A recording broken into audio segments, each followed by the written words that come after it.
Hello guys, this is Anina from Dongguan Onwan. CNC machining process is widely used to custom machine parts with strong strength and tight tolerance.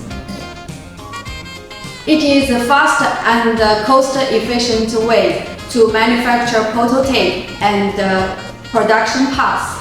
An optimized design CNC machine parts will help accelerate production time while saving cost.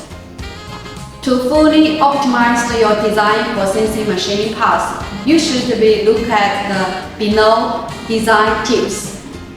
Number 1. Round the internal course.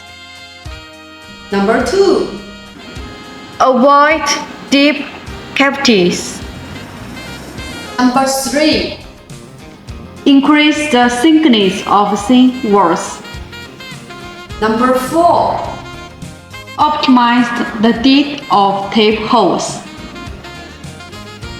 Number 5. Limited use of tight tolerance.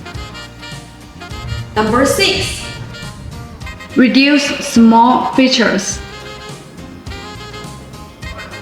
Number 7. Slip up complex parts.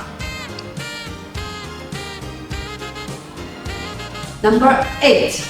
Design holes with a standard size. Contact us if you are not familiar with the standard tooling size, and feel free let us know if any machined parts project need to be caught from our CNC machining service.